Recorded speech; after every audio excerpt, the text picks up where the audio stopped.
New Ashoknagar में नाबालिग लड़की से 45 साल के ताऊ के बेटे ने कई बार किया रेप। कहा अगर किसी को बताया तो जान से मार दूंगा। डॉक्टर के पास ले जाने पर पता पड़ा कि लड़की है गर्भवती। पुलिस ने मामला किया दर्ज, आरोपी को भेजा कोर्ट। जीटीबी एनक्लेव में गोली मारकर टेंट कारोबारी की हुई मौत। पुलिस रंजिश का बता रही मामला। शव का किया जा रहा पोस्टमार्टम। सीसीटीवी खंगाल रही पुलिस। इलाके में दहशत का माहौल। पांडव नगर लाश केस में 10 दिन से ज्यादा बीत जाने के बाद पुलिस के हाथ खाली। संदिग्ध हत्यारे पुलिस की पकड़ से बाहर। नहीं चल पाया पता शव मेल का या फीमेल का।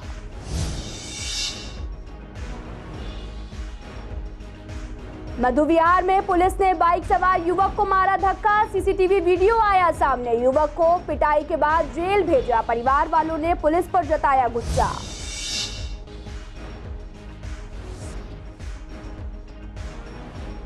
पूर्वी दिल्ली का कोरोना से पॉजिटिविटी रेट सबसे ज्यादा। डॉक्टर्स ने कहा कोरोना नियमों का करें सख्ती से पालन। वैक्सीन जरूर लगवाएं।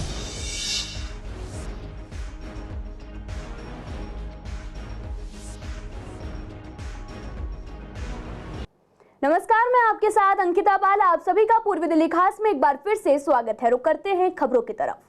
ईस्ट दिल्ली के न्यू अशोकनगर इलाके से रिश्तों को शर्मसार कर देने वाली घटना सामने आई है। आरोप है कि एक नाबालिग लड़के से उसकी ताऊ का लड़का जबरन रेप कर रहा था। किसी को कुछ भी बताने पर पीड़िता को जान से मारने की धमकी देता था। वारदात का खुलासा पीड़िता के गर्भवती होने के बाद हुआ। पुलिस ने इस मामले में रेप, पॉस्को एक्ट समेत कई संबंधित धाराओं में केस दर्ज कर लिया है। साथ ही आरोपी को गिरफ्तार कर कोर्ट में पेश किया है, जहां से उसे न्यायिक हिरासत में जेल भेज दिया गया है। 17 साल की पीड़िता परिवार के साथ न्यू अशोकनगर इलाके में किराए के मकान में रहती है। वह 9वीं क्लास की स्टूडेंट है और उसी मकान में अन्य मंजिल पर उसके ताऊ का लड़का 44 या 45 साल का है, जो कि रहता है। और आरोप है कि होली के दिन यानी कि बीती 18 मार्च को जब बिल्डिंग में रहने वाले तमाम लोग होली खेल रहे थे तो आरोपी पीड़िता को पकड़कर अपने कमरे में ले गया था। वहां उसके साथ जबरन रेप किया। वारदात के बाद आरोपी ने पीड़िता को धमकी दी अगर किसी को कुछ बताया तो उसे जान से मार देगा। साथ ही उसके पिता को झूठे केस में फंसा देगा। डर के कारण लड़की ने कुछ भी किसी से नहीं बताया। आरोपी ने 15 दिन बाद और फिर कुछ दिन बाद उसके साथ तीसरी बार रेप किया। इस बीच 3 महीने से लड़की को पीरियड्स नहीं आए तो उसने अपनी मां को आप बीती बता दी। मां ने लड़की के पिता को बताया और इसके बाद लड़की को डॉक्टर के पास ले जाया गया, जहां पता चला कि वह प्रेग्नेंट है। इसके बाद उसी दिन मामले की सूचना पुलिस को दी गई। पुलिस ने उसी दिन मामले में केस दर्ज कर बाद में आरोपी को दबोच लिया। पूर्वी दिल्ली के शाहदरा जिले के जीटीबी एनक्लेव इलाके में बुधवार शाम टेंट कारोबारी की गोली मारकर हत्या कर दी गई। मृतक की शिनाख्त पवन गोयल के रूप में हुई है। अपने दफ्तर से घर जाते समय ग्रीनफील्ड स्कूल रोड पर अज्ञात हमलावरों ने वारदात को अंजाम दिया। सूचना मिलने के बाद मौके पर पहुंची पुलिस ने पवन को जीटीबी अस्पताल पहुंचाया, जहां कुछ देर बाद उनकी मौत हो गई। पुलिस ने हत्या का मामला दर्ज कर जांच शुरू कर दी है। शुरुआती जांच के बाद पुलिस आशंका जता रही है कि आपसी रंजिश में पवन की हत्या की गई। दरअसल पवन की एक अन्य टेंट कारोबारी से पुरानी रंजिश चल रही थी। 2012 में दोनों ने एक दूसरे पर गोली भी चलाई थी। हमले में दोनों ही ओर से लोग जख्मी हुए थे।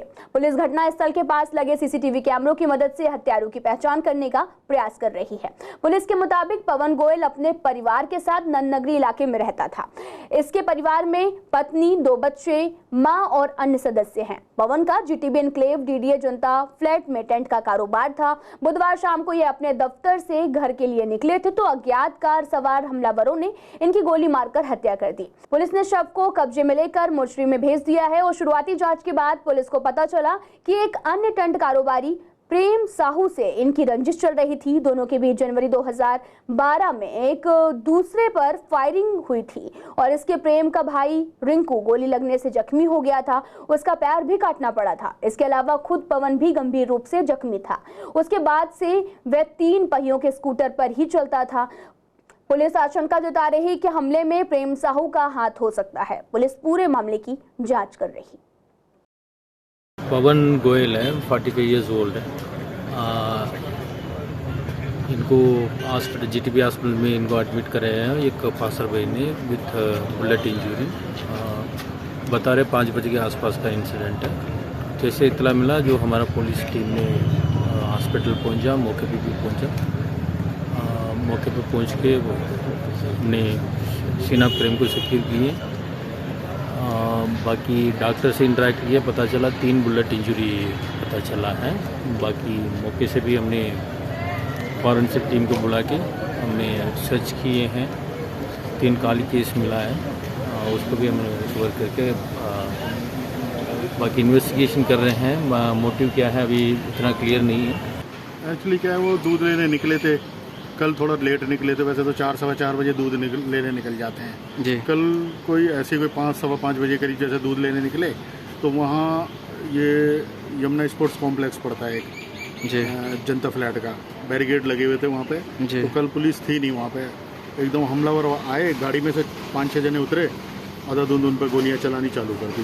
पहले से मौके वारदात पे बैठे हुए थे, उनको पता था कि किस टाइम से किस टाइम तक ये पवन जी आते हैं दूध लेने, तो पूरा का पूरा वाकया उनको सब कुछ पता था कि कैसे आएंगे, कैसे घर से निकलेंगे। पांडव नगर थाना इलाके में मैदान में लगातार लाश के टुकड़े फेंकने के मामले में पुलिस के हाथ अभी भी खाली हैं। 10 दिन से ज्यादा वक्त बीत चुका है और 4 सीसीटीवी फुटेज होने के बावजूद संदिग्ध हत्यारे पकड़ से बाहर है। अभी तक ये पता नहीं चल पाया है कि जो लाश मिली थी वो मेल की थी या फिर फीमेल की। आपको बता दें कि 5 जून की रात कल्याणपुरी 20 ब्लॉक के सामने वाले खाली मैदान से एक बैग में 2 टांगे बरामद की गई थी। उनके 4 टुकड़े हुए थे।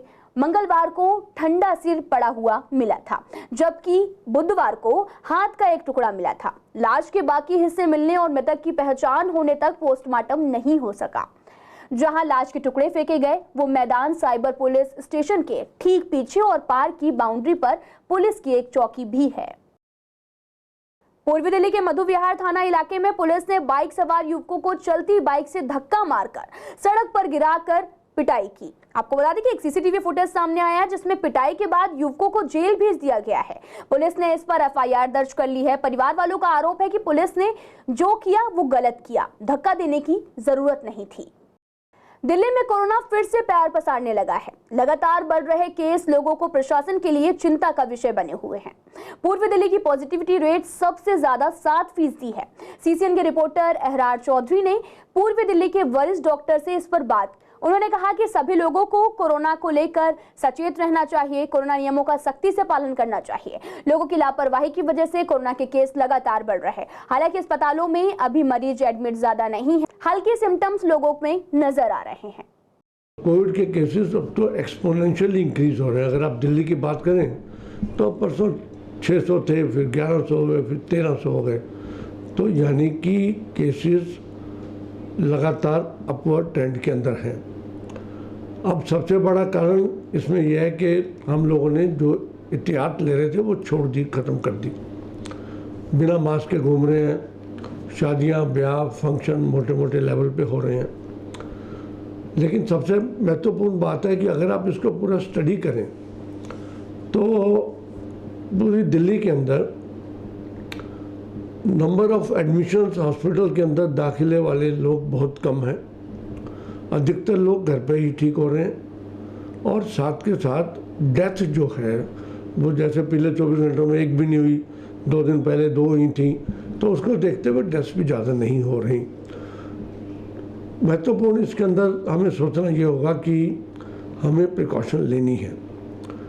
जहाँ तक हम टेक्निकल बात करें तो XE वेरिएंट ओमिक्रॉन का वो भी चल रहा है, उसके साथ साथ 2-3 वेरिएंट और भी चल रहे हैं, BA.1 और 2, ये सब मिक्स चल रहा है। इस रूप से एक अलार्मिंग सिचुएशन है।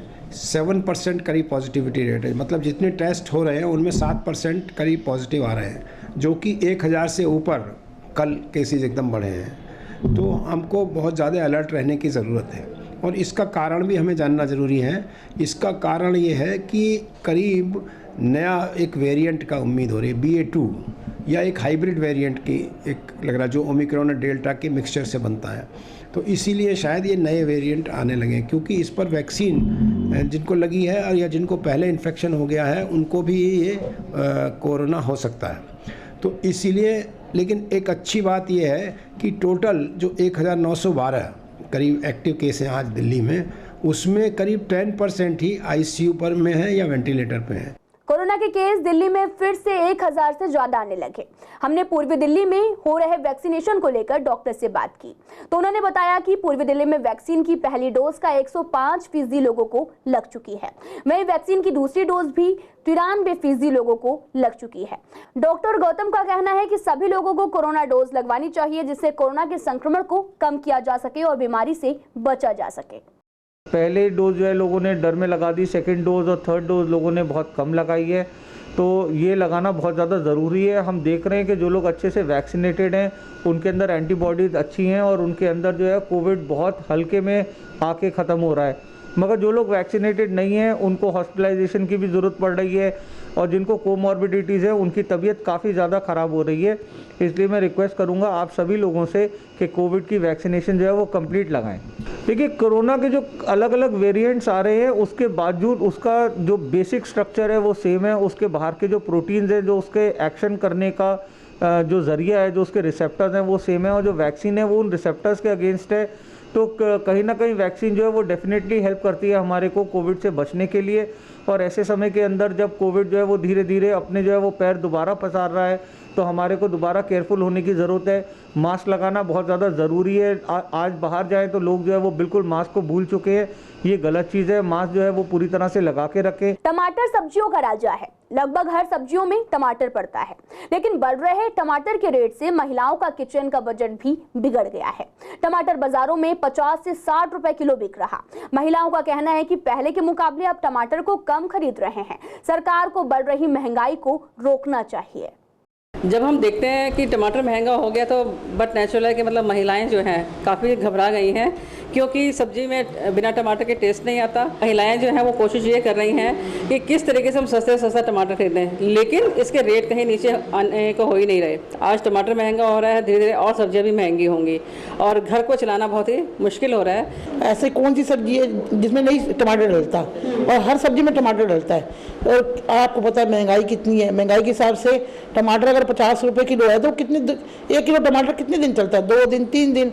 तो रसोई का बजट बिल्कुल ख़राब हो चुका है और महंगाई इतनी है कि मतलब पूछे मत। क्या चीज़ टमाटर को छोड़ के और सब्जियां सब महंगी हैं। कोई याद होगा ना, टमाटर महंगा, सारी सब्जियां ही महंगी हैं। इतनी महंगी सब्जी है, 60 रुपये टमाटर है, तो जो 2-2 किलो लेते थे अब 1 किलो आधा किलो पे आ चुके हैं। पूर्वी दिल्ली के 3 फुट ओवर ब्रिज में लिफ्ट लगाई जाएगी। इसके लिए दिल्ली सरकार ने 1 करोड़ 46 लाख रुपए मंजूरी दी है।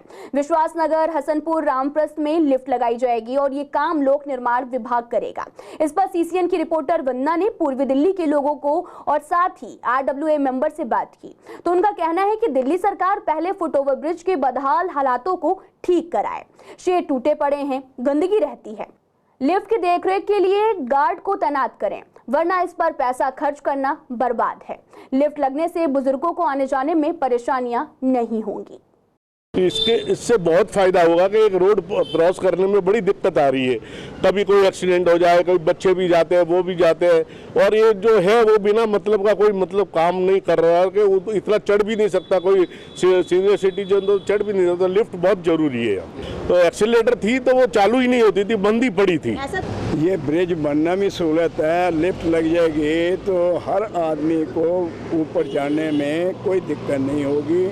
जो थोड़ी लापरवाही की वजह से नहीं जाते हैं वो भी हो जाएगा। छोड़ो यार, कौन रिस्क ले, इसे चाली देना अच्छा है। सबसे ज़्यादा फ़ायदा तो बुज़ुर्गों को है जो सीढ़ियाँ नहीं चढ़ पाते और उसका इस्तेमाल नहीं कर पाते। दूसरे लोगों को भी फ़ायदा है कि भाई टाइम बच जाता है, इतनी मेहनत नहीं करनी पड़ती। और ये जो स्टेप है बहुत ही सराहनीय है। फुट ओवर ब्रिज तो ठीक है, पर ये ख़राब हुए पड़े रहती हैं। अगर आगे ऐसे ही चलता रहा तो इसका फ़ायदा क्या होगा? अगर मेंटेनेंस अच्छा और लिफ्ट लगे तो बहुत अच्छा कदम है, अन्यथा बेकार है। फिर भी एक्सीडेंट तो ऐसे ही होते रहेंगे, क्योंकि 90% ख़राब ही मिलती हैं ये चीज़ें। तो ठीक रहे तो बहुत अच्छा है। लोगों को परम आवश्यकता है। आज इस रोड पे इतना ट्रैफिक है कि लोगों का आना जाना निकलना बड़ा मुश्किल है। लेकिन हमें सरकार से निवेदन करेंगे इसको चालू किया जाए, और चालू करने के बाद भी प्रॉपर इसकी मेंटेनेंस होनी चाहिए। जो जाम लगा होता है वो भी कम हो जाएगा। ट्रैफिक चलती है, एक्सीडेंट होते हैं, आने जाने में, क्रॉसिंग करने में बहुत दिक्कत आती है लोगों को। स्कूल की छुट्टी होती है, उधर स्कूल बहुत ने कांति नगर की तरफ, और बच्चों को बहुत फ़ायदा होगा जी इसका। लिफ्ट लगनी चाहिए और इसकी मेंटेन सबसे ज़्यादा तो मेंटेनेंस ज़रूरी है। दिल्ली के रहने वाले लोगों को अब एक ऐसा पार्क मिलेगा जिसमें देश के हर त्योहार की झलक देखने को मिलेगी, चाहे वो ब्रिज की होली हो या फिर असम का भी हो। एमसीडी पूर्वी दिल्ली के निर्माण विहार मेट्रो स्टेशन के पास 2.5 एकड़ में एक ऐसा पार्क बनने जा रहा जहां पर हर त्योहार की झलक देखने को मिलेगी। पूर्व मेयर श्याम सुंदर अग्रवाल का कहना है कि ये हमारे कार्यकाल में प्रस्ताव आया है कि वेस्ट के सामान और स्क्रैप सामान से इस पार्क में झूले बनेंगे। चंडीगढ़ में रॉक गार्डन है, उसी के आधार पर हम लोगों ने अपने कुछ गार्डन्स को डेवलप किया था। जैसे आईपी एक्सटेंशन में गार्डन हमने किया था। हाँ, तो जो ऐसी वेस्टेज है जिसका इस्तेमाल किया जा सकता है, चाहे गाड़ी का स्क्रैप हो, चाहे कांच के टुकड़े हो, जो भी चीज़, चाहे खाली बोतलें हो, बहुत अच्छी सी आकृतियाँ बनी हैं, बहुत सुंदर चित्र बनाए गए हैं। तो जो भी सामान यूजेबल होगा हमको उसको यूज करें, उस सामान के माध्यम से अच्छी चीज़ें बनाने वाले जो देखने में अपने आप को आकर्षित करेंगे, जनता को आकर्षित करेंगी। तो हम सब कुछ देने वाले हैं और लोगों के लिए बहुत बड़ी चीज़ होगी। मुझे लगता है कि 365 दिन में 365 दिन यहाँ मेला होने वाला है। 365 दिन में 365 लोग वहाँ पे जाने वाले हैं और दिल्ली के लोग ही नहीं, विदेश के लोग भी, देश के लोग भी आने वाले समय वहाँ पे जाएंगे, मुझे ऐसी उम्मीद है। उसके छोटा नॉमिनल चार्ज लगाना चाहिए ताकि लोग वहाँ जाएं, लोगों को लगे ऐसे नहीं कि एकदम कोई चलता फिरता भीड़ में का वो बने। लोग विशेष तौर पर उसको देखने आए। दक्षिण भारतीय लोग हैं, अपना त्यौहार देखने आए, लेकिन दक्षिण भारतीय को बाकी लोग भी देखना चाहते वो भी देखें। पूर्वी दिल्ली के प्रीत विहार मेट्रो स्टेशन की सर्विस रोड पर पिछले दिनों पाइपलाइन बिछाई गई थी। इस दौरान ये पूरी सड़क खोदी गई थी, लेकिन पाइपलाइन डालने के बाद इस सड़क को ऐसे ही छोड़ दिया गया। कोई मरम्मत नहीं की गई, जिससे यहाँ से निकलने वाले लोगों को आने जाने में काफी परेशानी होती है। कई बार तो यहाँ पर बाइक स्कूटी भी स्लिप हो जाती हैं। फुटपाथ पर रेडी पटरी वालों पर अवैध कब्जा है और कई बार लोग यहाँ पर गिरकर चोटिल भी हो जाते हैं। सुबह और शाम पैदल चलने वाले लोगों की यहाँ पर भीड़ होती है। लगातार लोगों को परेशानियां उठानी पड़ रही हैं। मैं तो ये कहना चाहूँगा, जितने भी जेई हैं, एई हैं या जो भी ठेकेदार है, उनका लाइसेंस कैंसिल होना चाहिए, क्योंकि ये जनता को देखते नहीं कभी भी। जनता का कितना नुकसान हो रहा है, कोई गिर गया, हड्डी टूट गई, क्या होगा, मतलब किसी की कोई जिम्मेदारी नहीं है। ठेकेदार को अपने पैसे बनाने से मतलब है, जेई और एई अपने पैसे बनाने में मतलब लगे। सभी को प्रॉब्लम हो रही है, आने जाने वाले को हर एक को परेशानी हो रही है। इसकी वजह से हटना ही चाहिए, बिल्कुल जल्द से जल्द हटना चाहिए। ये तो होना नहीं चाहिए, रोड तो शुद्ध होना चाहिए साहब। एक्सीडेंट वगैरह सब कुछ इसी से होते हैं। तो कितनी दिक्कतें हो जाती हैं? बहुत दिक्कत है। क्या बाइक स्लिप भी हो जाती है क्या? बिल्कुल, बाइक भी स्लिप हो जाती है, कभी गड्ढे में फंस जाते हैं टायर वगैरह। बहुत परेशानी आने जाने के लिए। तो वहाँ पे पानी भी भरा हुआ था एक हफ्ता तक, जो पाइपलाइन फटा हुआ था, इतनी जाम हो रही थी, बहुत मुश्किल थी। ये कई बार एक्सीडेंट के केसेस हो जाते हैं और कस्टमर काफ़ी कंप्लेन करते हैं कि मैं अंदर आ नहीं पाता, काफ़ी प्रॉब्लम होती है। डस्ट की भी प्रॉब्लम होती है और कई बारी जो सीनियर सिटीजन कस्टमर हैं उनको गिरने की भी प्रॉब्लम हो जाती है। सर, कब से आप देख रहे हैं कि कब से दिक्कत लग रहा है 1 महीने से ज़्यादा हो गया। दिल्ली को जाम मुक्त कराने के लिए 77 कॉरिडोर की पहचान की गई है। जाम मुक्त करने के लिए जिन 77 सड़कें हैं वो ए कैटेगरी में 29 सड़कें चुनी गई हैं, उनके विकास मार्ग भी हैं। सीसीएन की रिपोर्टर ने जाकर उसी इलाके के लोगों से बात की तो उनका कहना है कि एक अच्छा फैसला है, जिससे जाम कम होगा, लोगों को जाम से निजात मिलेगी, समय भी बचेगा और समय पर अपने ऑफिस भी लोग पहुंच जाएंगे। लेकिन अगर यहाँ सर अधिक्रमण भी खत्म हो जाता है, अधिक्रमण भी हट जाता है तो काफ़ी सहूलियत हो जाएगी। एम्बुलेंस आ जाए तो एम्बुलेंस निकल नहीं सकती, कोई बीमार हो जाए, कोई प्रॉब्लम हो जाए तो बहुत दिक्कतों का सामना करना पड़ता है। और अगर ये विकास मार्ग हमारा सिग्नल रहित होता है तो बहुत अच्छी बात है। हमारे विकास मार्ग को दिल्ली सरकार द्वारा इसको रीडेवलपमेंट करने का कार्य करीब 4-5 साल पहले शुरू किया गया था, जो कि सिरे चढ़ते चढ़ते पिछले 2.5 साल पहले इसका कार्य शुरू किया गया। इसको शुरू करने के लिए जो है पूरा जोर शोर लगा के PWD ने इस दोनों तरफ विकास मार्ग को इसका पुनर्विकास करने के लिए इसका कार्य शुरू किया। इन बिटवीन कोविड आने की वजह से कार्य थोड़े दिन के लिए रुक गया। उसके बाद जो कार्य शुरू किया उसके बाद से कार्य जो है थोड़े दिन चला। उसके बाद करने के लिए जगह जगह जो गाड़ियों के लिए इनको हमने एसोसिएशन में कई बार जो है MCD में जो इस बात को लिखित रूप में दिया था कि यहाँ पर एक प्रॉपर पेड पार्किंग का सुविधा दी जाए, जिससे कि कस्टमर जो है अपनी गाड़ी प्रॉपर ढंग से लगाया जाए और गवर्नमेंट को रेवेन्यू मिलेगा जो है। तो उस चीज़ को इन्होंने दरकिनार करते हुए अभी तक यहाँ पे पार्किंग की सुविधा नहीं है। सुनने में आया है कि विकास मार्ग तथा अन्य जो मुख्य मार्ग हैं दिल्ली के, उनको जाम फ्री करने की योजना है। अच्छी योजना है, इसका मैं स्वागत करता हूं, लेकिन साथ ही जो कि 20-20, 30-30 साल से अपनी रोजी रोटी चला रहे हैं इन मार्गों पर, उनके लिए भी ध्यान रखना चाहिए। शहदरा के जगतपुरी इलाके में 60 साल की एक बुजुर्ग महिला के सिर पर डंडे से हमला किया गया। पीड़िता ने आरोपी लड़की को गलती मानने का मौका भी दिया। जब उसने गलती नहीं मानी तो पीड़िता पूनम सेठी ने पुलिस को शिकायत की। पुलिस ने मारपीट करने और रास्ता रोकने की धारा में केस दर्ज कर लिया है। पूनम परिवार के साथ जगतपुरी में रहती है और उसी बिल्डिंग की पहली मंजिल पर आरोपी लड़की भी रहती है। रविवार रात करीब 8:15 पर वह अपनी मोटर देखने नीचे आई। आरोप है कि उसी दौरान आरोपी लड़की नीचे आई और पूनम को कहने लगी कि उन्होंने उसकी मोटर बंद कर दी है। पीड़िता ने इससे इनकार किया और बावजूद इसके लड़की चिल्लाने लगी। इसी दौरान उसने पास में रखा हुआ लकड़ी का डंडा उठाकर महिला पर हमला कर दिया। महिला के सिर में चोट आई और वह बेटे के साथ अस्पताल गई। इस बीच लड़की का भाई और अन्य आसपास के लोगों ने लड़की को समझाकर गलती मानने के लिए कहा, मगर वह टस से मस नहीं हुई और गलती नहीं मानी। इसके बाद पीड़िता ने शिकायत दर्ज कराई और जिस पर केस दर्ज कर लिया गया है।